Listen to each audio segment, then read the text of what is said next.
Well, howdy doody doolers. Welcome to Southern YGOs. Right, once again, this is TurnTheCogCards, and this is my Minecraft subscriber special. That's right, there's a stack of you buggers who subscribe to me. I'm not expecting too many more. My mum can only make so many accounts. But thank you very much to everyone who has actually subscribed to me. I'll try and do my very best. But before we get into the profile, this isn't the actual deck that I played for locals. This is the edited version afterwards, after I take out all the fluff and the garbage. Just before we get into it, I have noticed that you've noticed that today I'm wearing a watch. And that's one of the beautiful things about Southern YGO's sponsor, YGOC.com. Because strange enough, they don't sell watches. But what they do sell is some very nice, very pretty, meta-relevant, not that one, cards that you can buy for reasonable prices at YGOC.com. So there you go. Feel free to pick them up and use the discount code FAR5 because I can't remember what the Southern YGO's discount code is, but it's for the same sort of thing. You know how it goes. Right, so let's get into it. I am playing normal monsters because back in my day we didn't need none of those effect monsters with a million effects and 20-minute turns. We had normal monsters and it was great. So now I'm running Phantasm Spyral Dragon, which is weaker than Blue Eyes White Dragon and requires the same amount of tributes. But it's a water level 8 monster, it's a Wyrm, and it's 29/29, and there's a bunch of lore involved. Next up I have Gene Warped Warwolf, which ironically, unironically, actually does have some damage if I can get the camera to focus. There you go. Nice little streak where Reese Farrelly ran over it with his computer chair, and I paid money for it. Next up, Alexandrite Dragon, then one Leotron, then one Phantom Griffin, then one Zombino, and then one Maglo Smasher X, if I can get the damn words out. So yeah, these are my monsters. Someone actually did ask me which one's the best one. So they're all level 4 monsters with 2000 attack.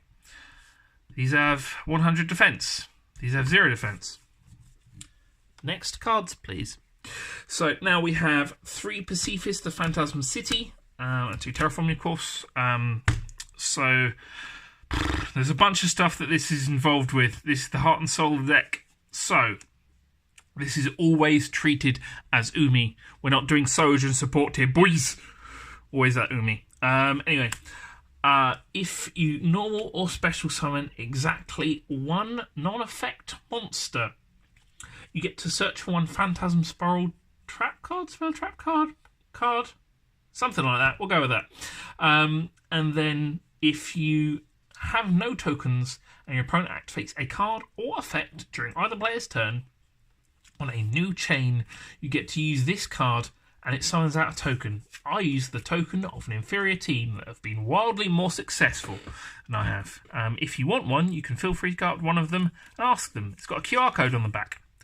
It goes to a website that says, what have the disciples ever done for me? There you go. So that's Pacifists, the heart and soul of the deck. Next we have the 2 Phantasm Spyral equip cards that I run. There's a third one, but I don't like it. Grip, which gives a normal monster 500 attack. If it destroys a monster by battle, you deal an additional 1000 burn damage, and then you get to summon the big boy from deck, hand, or graveyard. So that's how that goes. It's pretty good. And then this one is gives your monster piercing, and if it does battle damage, then you get to summon out the big boy from hand, deck, or graveyard. And 10 monster defense position if you want. So those are the 2 equip cards. I believe they're effects I want per turn. Then to get through to the cards I actually want to use, we have to have some good cards in this deck somewhere. I'm sorry.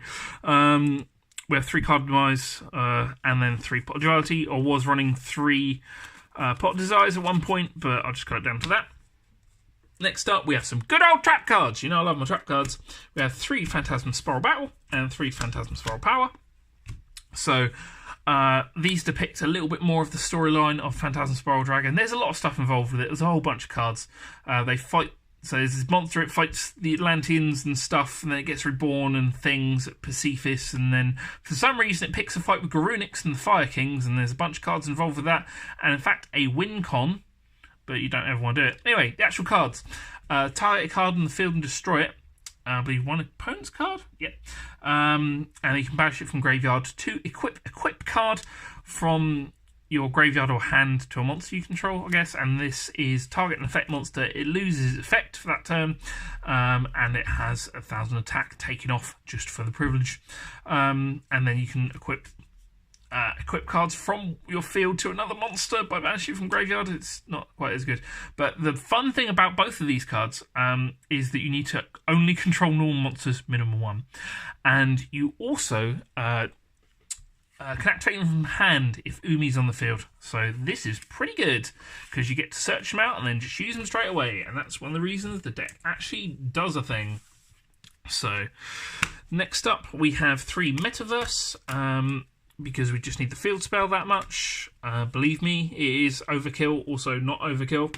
3C stealth attack. Thank you very much, Dual Links, for telling us that this might be relevant someday. So you can activate Umi, which is your field spell, from hand or graveyard. So if it gets popped, you can use this. You can banish any water monster you control till the end phase to protect all of your spells and traps from being destroyed at all that turn, which is pretty good.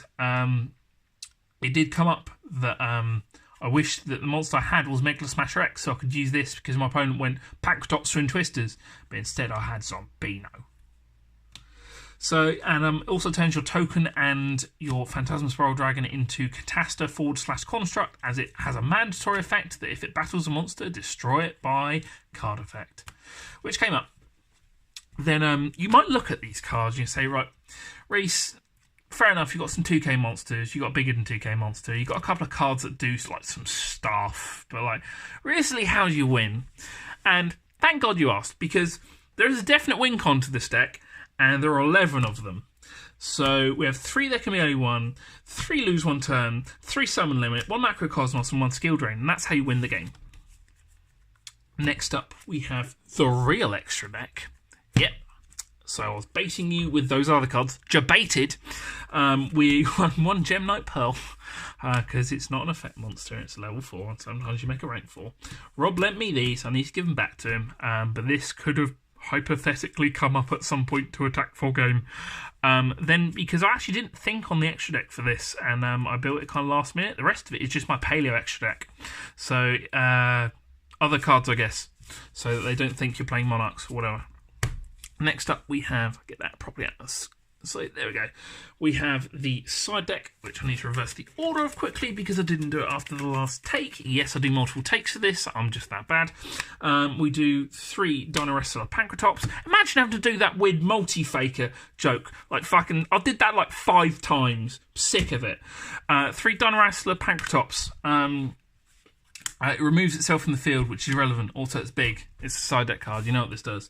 3, I used to run a bigger Paleo count in this deck, but instead I just cut it down to the side deck because I don't want to be too neggy, and I just want to fit in Floodgates. So All Noids works really well, and it summons itself as a normal monster when you activate a trap, like the traps from the hand, which then gets you another search, which is really good. So that's that. Unironically, and I still side 3 Swords Ravine Light.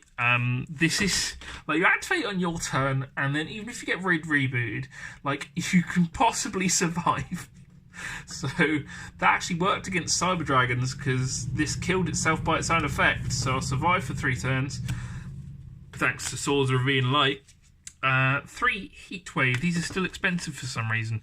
You activate at the start of your main phase 1 till your next turn. Neither player can normal or special summon effect type monsters. So I think this saw playing Crawlers once, but it's only really good if you're going first. So I sided it. Yay, siding main deck cards. I sided this out. Sided this in over Macro anytime I thought I might get rebooted, which is every game. So Dimensional Fissure. I played 1 Dark Hole. Because if you get given a kaiju, you need to wait to clear that, otherwise you can't activate your spells and traps. Yay, we're playing Sky Strikers all of a sudden, and then because Rob said I have to, I played 1 Lord of the Lamp, because verbatim, the spirit emerges from the mystic lamp and obeys the wishes of its summoner. It's also got 1400 attack, so it gets to run over a giant soldier of stone attack position. So, thank you very much for watching my deck profile. All of you, 64, all of you. and stuff. So if you would like to see more content from me, you can ask, or you can contact your local MP. You can inevitably probably get in touch with me. Yeah, thank you very much for watching. Ta-da!